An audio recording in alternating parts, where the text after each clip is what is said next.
story begins with a young man of privilege. He has the finest in education. He wears designer clothes. He drives very nice cars. He has the privilege to travel the world, and he's been to many exotic and interesting and even unusual places, but nothing prepares him for the walk that he's about to take down a dark and perhaps even frightening alley. But there's something about that compels him to go forward. The stench that fills his nostrils is overwhelming. The cries for help that he hears as he makes that walk is heart-wrenching. And yet he is hearing a call that he's hearing more clearly than anything that he's heard in his life. And this rusting and rotting shanty town that surrounds this path that he's following, literally, seems to be closing in on him and getting smaller.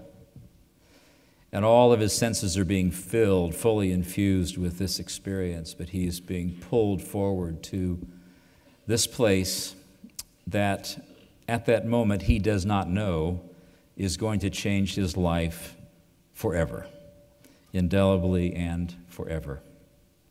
Now, let me take a step back for just a moment. This journey began a long time ago. When he would vacation in Mexico, he would stay at the very nicest resorts, and he would enjoy fully the crystalline blue waters that would surround the resort where he was staying. And he took all that in, and that was remarkable, and it was restful, and it was meaningful. But his life was changed when one day he was walking the streets of Mexico and found children eating garbage. They were eating garbage because that's all they had.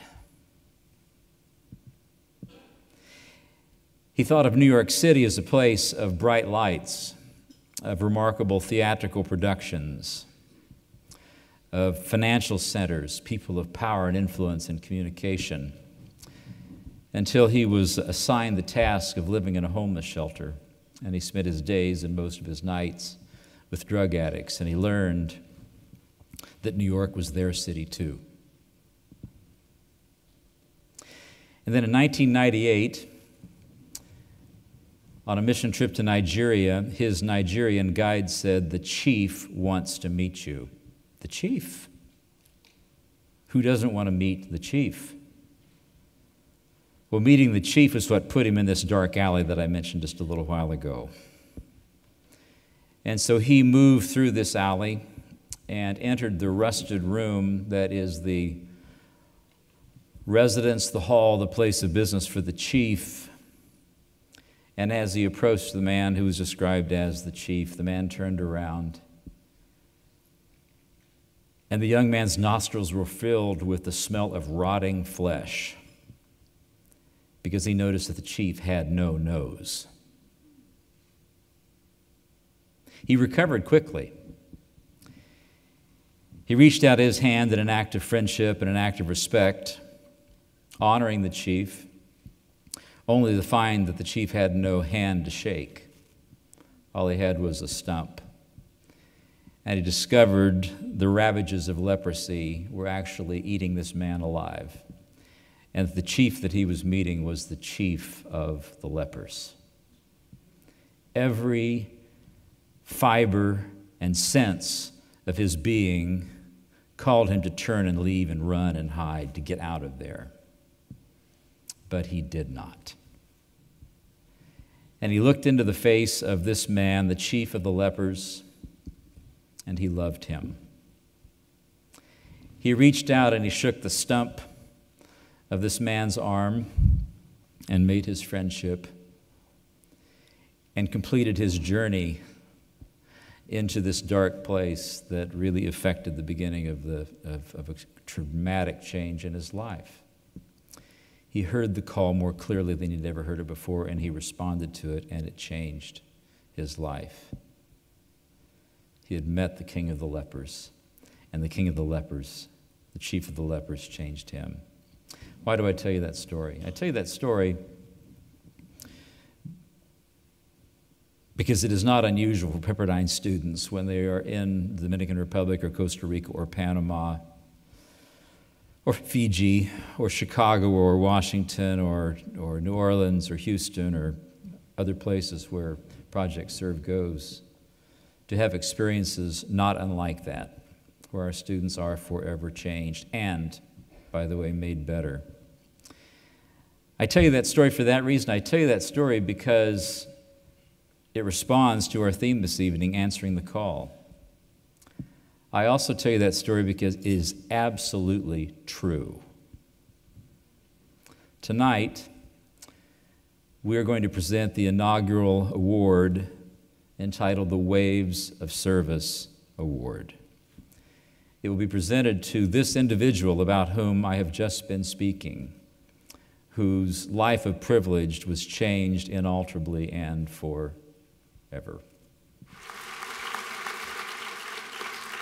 Thanks so much. I'm so grateful for this award and also for the generous gift, and it will all go towards helping the needy. And the story that President Benton told is true, and it was actually in that moment, as I look into the eyes of that man, that God spoke to my heart.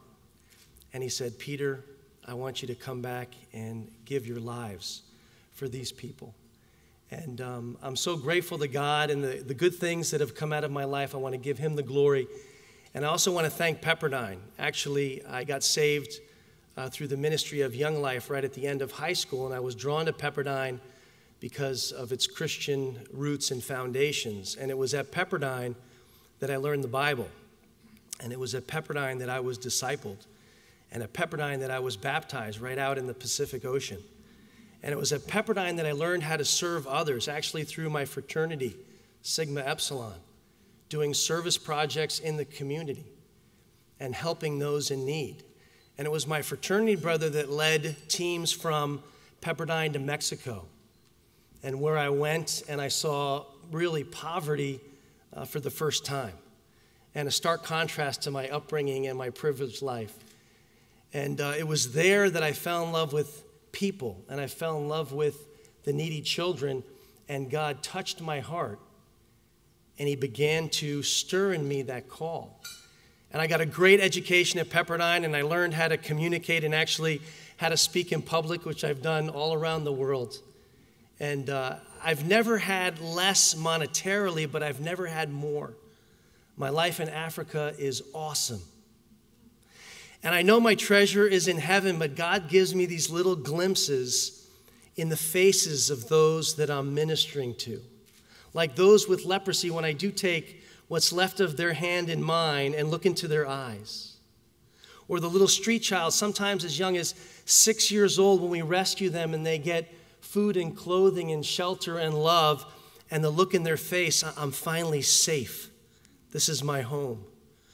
Or the woman who was imprisoned for 2 years, when we found her there, found out that she had been imprisoned over a debt of about $150. And we paid her debt, and they released her on the spot, and she fell to her knees weeping tears of joy. And hundreds of other faces like that, but the face that I long to see is the face of Jesus. And hearing those words, "Well done, thou good and faithful servant." And that's why I've answered the call.